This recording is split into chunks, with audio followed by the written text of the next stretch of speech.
زاہد خان اپنے drawing room میں صوفے پر بیٹھا مونچھوں کو تاؤ دے رہا تھا۔ زمان خان حسب معمول اس وقت بھی اس کے ساتھ موجود تھا، لیکن اس کی نگاہیں بار بار فون کی جانب اٹھ رہی تھیں۔ پریشان مت ہو، زاہد خان معنی خیز انداز میں مسکراتے ہوئے بولا، مجھے حالات کی تفصیلی رپورٹ مل چکی ہے۔ فارم ہاؤس سے مجرموں کے خلاف اچھا خاصا مواد ملا ہے، اس کے علاوہ ہیروئن اور اسلحہ بھی پکڑا گیا ہے۔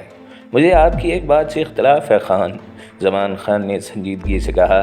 واجد کو مسٹر رحمان کے حوالے کر کے ہم نے اچھا نہیں کیا۔ کیوں؟ مسٹر رحمان کا دماغ کل یہ بھی سوچ سکتا ہے کہ ہم نے اس معاملے میں ٹانگ کیوں پھنسائی تھی اور واجد ہمارے ہاتھ کس طرح لگ گیا۔ ظاہر ہے کہ ان لوگوں نے اس کے ساتھ کوئی دوستانہ برتاؤ نہیں کیا ہوگا۔ یہ سوال میرے ذہن میں بھی ابھرا تھا، اس لیے میں نے آئی جی سے بات کر لی تھی، زاہد خان نے لاپرواہی سے کہا۔ آئی جی کے حکم پر جو ایف آئی آر کاٹی گئی ہے وہ دوسری کہانی سناتی ہے۔ ایس پی رحمان کو فون پر اطلاع ملی تھی کہ ایک بنگلے میں کچھ شرپسند عناصر موجود ہیں۔ اسی اطلاع پر اس نے وہاں چھاپا مارا تھا اور چھاپے کے دوران ہی واجد اور چینا ہاتھ لگے تھے۔ چینا کی موت کے سلسلے میں یہ موقف اختیار کیا گیا ہے کہ اس نے پولیس پارٹی پر فائرنگ کی تھی، چنانچہ پولیس کی جانب سے جوابی کارروائی میں وہ کام آ گیا۔ اپنے ریکارڈ کے لیے میں نے ایف آئی آر کی کاپی بھی حاصل کر لی ہے۔ صبح آئی جی کا فون آیا تھا، وہ میرے تعاون کا شکریہ ادا کر رہے تھے۔ میں نے ایک بار پھر باور کرا دیا تھا کہ ہمارا نام کہیں بھی درمیان میں نہیں آنا چاہیے۔ آپ بہتر سمجھ سکتے ہیں خان، لیکن میرا خیال ہے کہ اگر فارم ہاؤس پر ہمارے آدمیوں نے شب خون مارا ہوتا تو وہاں سے حاصل ہونے والا ذخیرہ ہمارے بھی کام آ سکتا تھا۔ جواہر والا کے بارے میں کیا رپورٹ ہے؟ زاہد خان نے اس کی بات نظر انداز کرتے ہوئے دریافت کیا۔ اس کے ذہن میں یہ بات بیٹھ چکی ہے کہ میڈم کے آدمیوں نے اسے لوٹا ہے اور سیٹھ جواہر والا ابھی تک خاموش بیٹھا ہے۔ زاہد خان نے معنی خیز انداز میں مسکراتے ہوئے کہا، 1.5 کروڑ کی رقم اتنی معمولی بھی نہیں ہوتی۔ میرا خیال ہے کہ اب اسے بھی جوابی کارروائی کرنی چاہیے۔ میرے لیے کیا حکم ہے؟ زمان خان نے سنجیدگی سے دریافت کیا۔ بڑے خان کا جملہ سن کر اس کی نگاہوں میں کسی آدم خور درندے ہی جیسی چمک ابھری تھی۔ تم نے کیا سوچا ہے؟ زاہد خان نے اسے سوالیہ نظروں سے دیکھا۔ میڈم ابھی تک اسپتال میں ہیں، میری رپورٹ کے مطابق اسے 2 روز بعد ہی چھٹی ملے گی۔ اس موقع سے فائدہ اٹھاتے ہوئے ہم اس کی رہائش گاہ کو تو کم از کم کھنڈرات کی شکل میں تبدیل کر سکتے ہیں۔ نہیں، بڑا خان تیزی سے بولا، تم ہمارے سپر سٹور کی تباہی کو کیوں فراموش کر رہے ہو؟ ہماری ہٹ کے ساتھ ساتھ ہمارے 2 جوان بھی کام آ چکے ہیں۔ سیٹھ جواہر والا کو 1.5 کروڑ کی رقم سے محروم کیا گیا ہے۔ اس کے نام پر ہماری طرف سے جوابی کارروائی بھی خاطر خواہ ہونی چاہیے تاکہ اس عورت کو احساس ہو سکے کہ کوئی بہت بڑا نقصان برداشت کرنے کے لیے بڑے دل گردے کی ضرورت ہوتی ہے۔ کل اس نے ہم پر وار کیا تھا، اب دھماکہ کرنے کی ہماری باری ہے۔ برلاس انٹرپرائز، زمان خان نے سرسراتے لہجے میں کہا۔ ٹھیک سمجھے تم، لیکن دھماکہ دن کو نہیں رات کو ہونا چاہیے۔ کوئی خاص مصلحت؟ ہاں، زاہد خان نے مونچھوں پر ہاتھ پھیرتے ہوئے کہا، ہم بے گناہ لوگوں کے خون سے اپنے ہاتھ نہیں رنگیں گے، لیکن یہ سب کچھ اس قدر خاموشی سے ہو کہ کسی کو ہمارے اوپر شبہ نہ ہو سکے۔ آپ مطمئن رہیں خان، میں نے آج تک اپنے پیچھے کوئی ثبوت نہیں چھوڑا۔ زمان خان نے ایک لمبی سانس لے کر کہا، پھر خاموشی سے اٹھ گیا۔ زاہد خان بدستور صوفے پر بیٹھا رہا۔ اس کے چہرے پر پھیلتی ہوئی مسکراہٹ سے صفاقی نظر آ رہی تھی۔ دوسری صبح شائع ہونے والا اخبار بڑا سنسنی خیز ثابت ہوا۔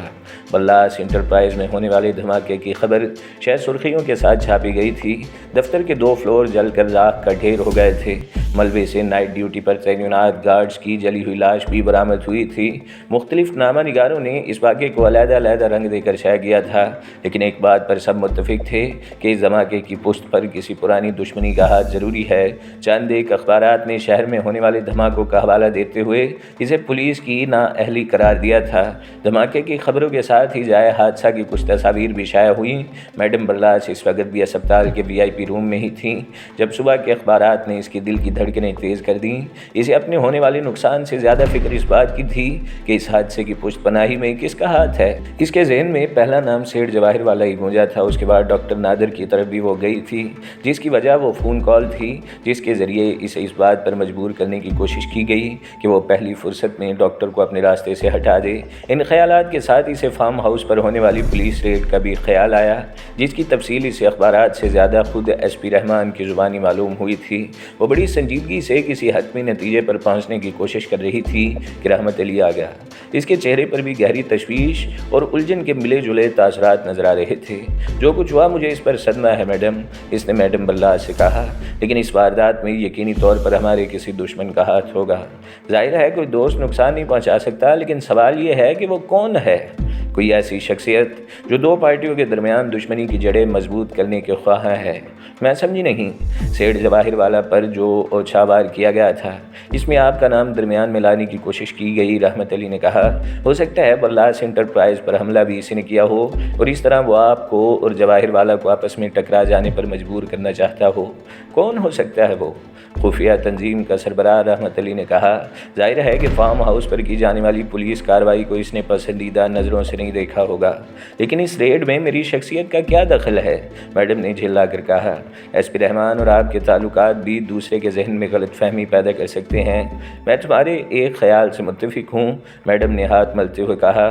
کوئی تیسری شخصیت باقی پارٹیوں کو آپس میں لڑوانے کی خواہاں ہے۔ وہ کس کی شخصیت ہو سکتی ہے؟ رحمت علی نے سنجیدگی سے دریافت کیا۔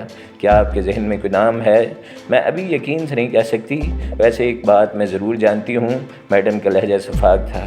برلاس انٹرپرائز پر جس نے بھی دھماکہ کرایا ہے، میں اسے خارج زدہ کتے سے بھی بدتر موت ماروں گی۔ رحمت علی کو جواب دینا چاہتا تھا کہ ڈاکٹر نادر اندر داخل ہوا۔ اس کی اور رحمت علی کی نظریں بس ایک لمحے گزار ہوئی تھیں، لیکن رحمت علی کو ایسا محسوس ہوا جیسے اس ایک لمحے میں کسی زہریلے ناگ کی پھنکار بھی شامل تھی جو اسے ڈس لینا چاہتا تھا۔ ڈاکٹر نادر کے پیچھے اسپتال کے شعبہ انتظامیہ کا ایک ذمہ دار فرد بھی داخل ہوا۔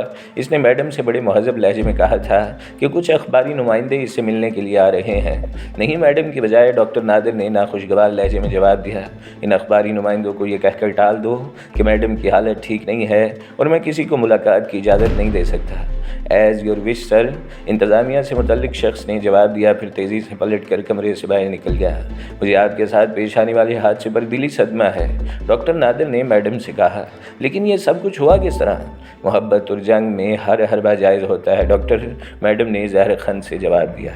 ہو سکتا ہے کہ یہ سب کچھ کسی ایسے شخص کی کارستانی ہو جو مجھے بہت قریب سے جانتا ہو اور اس نے دوستی کی آڑ میں دشمنی کا ثبوت دیا ہو، لیکن ان فضول باتوں سے حاصل کیا ہوتا ہے؟ بہت کچھ۔ میڈم کا لہجہ معنی خیز تھا۔ آپ نے وہ خبر ضرور پڑھی ہوگی ڈاکٹر، جس میں ایس پی رحمان نے ملیر کے علاقے میں واقع ایک فارم ہاؤس پر ریڈ کر کے کثیر تعداد میں ایسی اشیاء قبضے میں کر لی ہیں جن کا تعلق بلیک میلنگ، اسمگلنگ اور اسلحے کی تجارت سے تھا۔ ظاہر ہے کہ فارم ہاؤس کے مالک کو ان فضول باتوں سے لاکھوں کا فائدہ ہوتا ہوگا، ورنہ اتنا رسک کون لے سکتا ہے؟ کیا فارم ہاؤس کے مالک کا پتہ چلا؟ ڈاکٹر نادر نے کچھ عجیب پراسرار انداز میں سوال کیا۔ کاغذات کی روشنی میں وہ بہت عرصے سے ملک سے باہر ہے، لیکن ہو سکتا ہے وہ کسی اور صورت میں ہمارے درمیان موجود ہو۔ اٹ از اسٹرینج، ڈاکٹر نے حیرت کا اظہار کیا۔ آپ کا تجزیہ تو زندگی کے تاریک شعبوں میں بھی خاصا دقیق معلوم ہوتا ہے۔ اپنے وجود کو قائم رکھنے اور منوانے کی خاطر انسان کو بڑے پاپڑ بیلنے پڑتے ہیں، میڈم نے ڈاکٹر کی آنکھوں میں جھانکتے ہوئے کہا۔ برلاس انٹرپرائز کو موجودہ حادثے سے جو نقصان پہنچا ہے، اسے میک اپ کرنے کے لیے مجھے جدوجہد تو بہرحال کرنی ہوگی۔ آپ کی طبیعت اب کیسی ہے؟ ڈاکٹر نے گفتگو کا رخ بدل کر کہا۔ جہاں آپ جیسا مسیحا ہو، وہاں مریض کو زیادہ دن اسپتال میں رہنے کی ضرورت پیش نہیں آتی۔ شکریہ۔ ڈاکٹر مسکرایا، پھر رحمت علی کی طرف دیکھ کر بولا، مجھے خوشی ہے کہ میڈم کو آپ جیسے جانثار اور مخلص دوستوں کی بھی خدمات حاصل ہیں۔ ذرہ نوازی ہے آپ کی، ورنہ میں تو میڈم کا ایک ادنا خادم ہوں، رحمت علی نے سنجیدگی سے جواب دیا۔ اسی وقت ڈیوٹی نرس نے کمرے میں داخل ہو کر ڈاکٹر نادر سے کسی مریض کو فوری طور پر دیکھنے کی درخواست کی تھی۔ ڈاکٹر نادر میڈم کی اجازت لیتا ہوا اٹھ کھڑا ہوا، لیکن جاتے جاتے اس نے ایک بار پھر رحمت علی کو بھرپور نظروں سے دیکھا تھا، اور میڈم نے اس بات کو خاص طور پر محسوس کیا تھا کہ ڈاکٹر نادر کو رحمت علی کا وہاں موجود ہونا گراں گزر رہا تھا۔ مگر کیوں؟ وہ فون کی گھنٹی کی مسلسل آواز ہی تھی جس نے کمال احمد کو ہڑبڑا کر اٹھنے پر مجبور کر دیا۔ اس نے آنکھ ملتے ہوئے وال کلاک پر نظر ڈالی۔ اس وقت رات کے 12:15 بجے کا عمل تھا۔ ہلو، کمال احمد نے ریسیور اٹھا کر جمائی لیتے ہوئے ماؤتھ پیس سے کہا۔ مجھے معلوم ہے کہ تم اس وقت چین کی نیند سو رہے ہوگے، دوسری جانب سے تنظیم کے سربراہ کی بھرائی ہوئی آواز ابھری۔ مجھے صدمہ بھی ہے اور تشویش بھی، مگر آپ کا کانٹیکٹ نمبر میرے پاس نہیں تھا، کمال احمد نے جلدی سے کہا۔ کیا تمہیں علم ہے کہ چینا کام آ چکا ہے اور واجد پولیس کی تحویل میں ہے؟ جی ہاں۔ غوری کو بھی حراست میں لے لیا گیا ہے؟ جی۔ اور فارم ہاؤس پر پولیس ریڈ کے وقت رحمت علی بھی تمہارے دوست ایس پی رحمان کے ساتھ تھا؟ مجھے یہی اطلاع ملی ہے جناب، کمال احمد نے تھوک نگلتے ہوئے جواب دیا۔ کیا تمہیں اندازہ ہے کہ مجھے ایک ہی جھٹکے میں کتنا خسارہ ہوا ہے؟ سرد آواز میں دریافت کیا گیا۔ جی ہاں۔ فارم ہاؤس کا پتہ تمہارے رحمان صاحب کو کس طرح چلا؟ اس بار خونخوار انداز میں سوال کیا گیا۔ واجد اسی نے بتایا ہوگا۔ اور واجد کا پتہ ہمارے دشمنوں کو کس طرح ہوا؟ جرا کی گئی۔ مجھے نہیں معلوم سر۔ تم جمشید کی موت کو کیوں فراموش کر رہے ہو؟ میری اطلاع کے مطابق موت سے پہلے اس کی آخری ملاقات رحمت علی سے ہوئی تھی اور مجھے اس حقیقت سے غوری نے آگاہ کیا تھا۔ میں کیا کہہ سکتا ہوں؟ تمہیں نازو کی موت کا بہت صدمہ ہوا تھا۔ اس بار حقارت سے کہا گیا، تم نے میرا سراغ لگانے کی خاطر رحمت علی کو ملانے کی کوشش کی۔ یہ غلط ہے۔ کمال احمد نے دروغ گوئی سے کام لیا۔ رحمت علی سے میرا ملنا جلنا بہت پرانا ہے اور رحمان صاحب سے بھی تمہارے تعلقات خاصے دیرینہ ہیں۔ جی ہاں، شہراز اور روڈرک بھی پولیس کی حراست میں ہے، لیکن ان دونوں نے سختی سے زبان بند کر رکھی ہے۔ استاد رضوی ابھی تک محفوظ ہے۔ لیکن یہ سب ہوا کس طرح؟ کمال احمد نے ڈرتے ڈرتے پوچھا۔ یہی تو میں تم سے معلوم کرنا چاہتا ہوں بیرسٹر کمال احمد۔ تمہارے اور رحمت علی کے تعلقات، رحمان صاحب سے تمہاری دیرینہ دوستی، صرف واجد اور چینا ہی فارم ہاؤس کے ایڈریس سے واقف تھے۔ انہیں تمہارے دوست نے اپنے قبضے میں کر کے زبان کھلوائی۔ رحمت علی کا رحمان صاحب کے ساتھ ریڈ میں شامل ہونا اور پھر حالات کو ایک نیا رنگ دینے کی خاطر بلاس انٹرپرائز میں ہولناک دھماکہ۔ کیا تم ان باتوں کو محض اتفاقیہ سمجھتے ہو؟ اور کیا کہا جا سکتا ہے جناب؟ کمال احمد نے بوکھلائے ہوئے جواب دیا۔ میری سمجھ میں یہ تمام گتھی نہیں آ رہی۔ میں سمجھتا ہوں تمہیں۔ گیدڑ کی جب موت آتی ہے تو وہ شہر کی سمت بھاگتا ہے۔ چیونٹی کا آخری وقت قریب ہوتا ہے تو اس کے پل نکل آتے ہیں اور زر خرید کتے اس وقت بھونکنا شروع کر دیتے ہیں جب ان کے اندر سے وفا کی خوشبو جاتی رہتی ہے۔ انسان حالات کے بھور میں پھنس کر الٹے سیدھے ہاتھ پیر مارنے شروع کر دیتا ہے، لیکن ایک بات یاد رکھو، ہاتھی مرنے کے بعد بھی 1.25 کا ہوتا ہے، اور ریس کا گھوڑا جب دوڑنے بھاگنے کے قابل نہیں رہتا تو اسے گولی مار دی جاتی ہے۔ کیا تم ان حقائق سے انکار کر سکو گے؟ میں اب کچھ نہیں سمجھا، کمال احمد نے خوفزدہ لہجے میں بات بناتے ہوئے کہا۔ بات بہت سہل اور آسان سی ہے بیرسٹر۔ نازو کی موت کے غم نے تمہارا دماغ پلٹ دیا ہے۔ تم شاید یہ بھول گئے کہ میں پوشیدہ رہ کر بھی تمام باتوں سے باخبر رہتا ہوں۔ تم کو میں نے بہت زیادہ ڈھیل دے رکھی تھی، شاید اس لیے تمہارا دماغ خراب ہو گیا اور تم نے مجھے ڈبل کراس کرنے کی کوشش کی۔ یہ غلط ہے جناب۔ صحیح کیا ہے یہ میں تمہیں بتاتا ہوں۔ اس بار شفاق لہجے میں جواب ملا۔ تم اب میرے کام کے نہیں رہے، اس لیے میں تمہیں موت کی نوید سنا رہا ہوں۔ نہیں سر، آپ کو میرے بارے میں غلط فہمی ہوئی ہے۔ ہو سکتا ہے تم مرنے سے پہلے سچ بولنے کی کوشش کر رہے ہو، لیکن میں اپنے فیصلے بدلنے کا عادی نہیں ہوں۔ میں اب سلسلہ منقطع کر رہا ہوں اور اس کے ساتھ ہی زندگی سے تمہارا رابطہ بھی ٹوٹ جائے گا۔ گڈ بائے بیرسٹر کمال احمد۔ دوسری جانب سے سلسلہ منقطع کر دیا گیا۔ کمال احمد نے بوکھلا کر ریسیور رکھ دیا، پھر اس نے تیزی سے پلٹ کر حالات کا جائزہ لینے کی کوشش کی، لیکن موت نے اسے اس کی مہلت نہیں دی۔ خوابگاہ کے دروازے پر کھڑے نقاب پوش کے پستول سے یکے بعد دیگرے 5 فائر ہوئے تھے اور کمال احمد کے جسم سے خون کے فوارے ابل پڑے، پھر وہ کسی کٹی ہوئی پتنگ کی مانند ڈگمگا کر فرش پر ڈھیر ہو گیا۔ رحمت علی اس وقت مونیکا کے خوبصورت ڈرائنگ روم میں بیٹھا کسی گہری سوچ میں غرق تھا۔ مونیکا کے چہرے سے بھی سنجیدگی ٹپک رہی تھی۔ خاصی دیر تک دونوں اپنے اپنے خیال میں ڈوبے رہے، پھر رحمت علی نے کہا، کمال احمد کی موت نے ہماری کمر توڑ دی ہے۔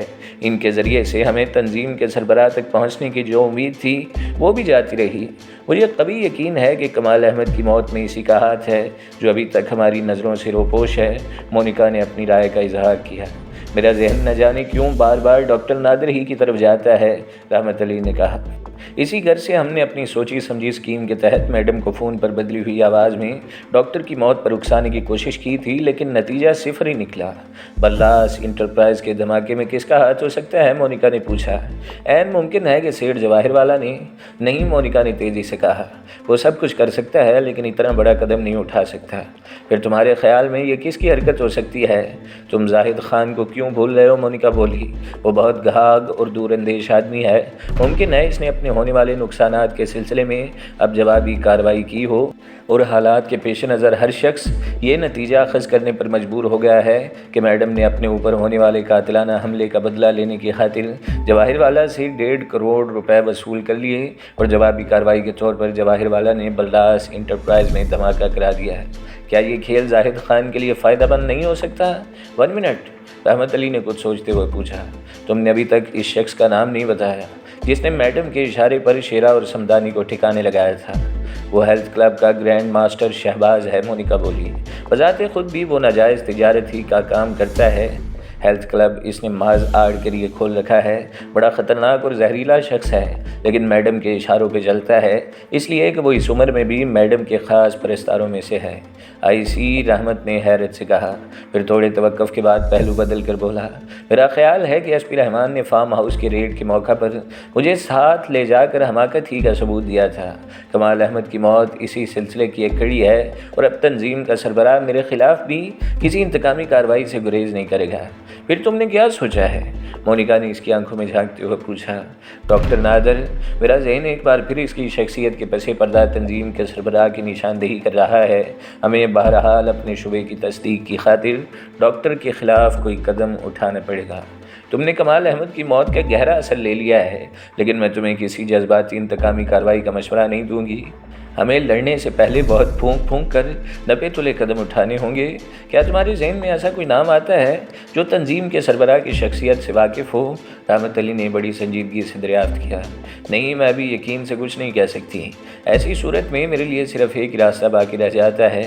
رحمت علی نے اٹھتے ہوئے انتہائی سرد لہجے میں کہا، ہمیں ایک ایک کر کے تمام مشتبہ افراد کو اس وقت تک ٹھکانے لگانے کا عمل جاری رکھنا ہوگا جب تک تنظیم کے سربراہ کی کال آنی بند نہیں ہوتی۔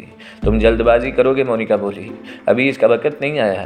ہمیں کچھ دن اور خاموش رہ کر بدلتے ہوئے حالات کا جائزہ لینا چاہیے۔ میڈم کے بارے میں کیا رائے ہے تمہاری؟ کیا اس تمام کھیل کے پیچھے اس کا ہاتھ نہیں ہو سکتا؟ کوئی بھی ہو سکتا ہے، مونیکا نے پہلو بدل کر جواب دیا۔ اس لیے تو میرا مشورہ ہے کہ ہمیں بہت غور و خوض کے بعد ہی کوئی قدم اٹھانا ہوگا۔ ممکن ہے تمہارا مشورہ درست ہو، لیکن میری چھٹی حص بار بار اس خطرے کی نشاندہی کر رہی ہے کہ کمال احمد کے بعد اب تنظیم کے سربراہ کا دوسرا قدم میرے ہی خلاف ہوگا۔ مونیکا کوئی جواب دینا چاہتی تھی کہ فون کی گھنٹی بجی اور اس نے تیزی سے ریسیور اٹھا لیا۔ اگر میری انفارمیشن غلط نہیں ہے تو رحمت علی اس وقت تمہارے پاس ہی موجود ہے، دوسری جانب سے برائی ہوئی آواز سنائی دی۔ جی ہاں، مونیکا نے سنجیدگی سے کہا، پھر ریسیور رحمت علی کو تھما دیا۔ Hello, Rahmat Ali speaking. رحمت علی نے ریسیور لیتے ہوئے ماؤتھ پیس میں کہا، کیا میں دریافت کر سکتا ہوں کہ تمہیں فارم ہاؤس پر ریڈ کے وقت پولیس پارٹی کے ساتھ شامل ہونے کی کیا ضرورت تھی؟ واجد کی گرفتاری کے بعد ایس پی رحمان نے مجھے ساتھ چلنے پر مجبور کیا تھا۔ رحمت علی نے تنظیم کے سربراہ کی مانوس آواز سننے کے بعد سنجیدگی سے کہا، ممکن ہے تم سچ بول رہے ہو، لیکن حالات کے پیش نظر تمہاری شخصیت کو مشکوک افراد کی فہرست سے خارج نہیں کیا جا سکتا۔ میں تمہیں ہر طرح اپنی بے گناہی کا ثبوت دینے کو تیار ہوں، رحمت علی نے تیزی سے کہا۔ تم مجبور بھی ہو مائی ڈیئر رحمت علی، سرد لہجے میں جواب دیا گیا۔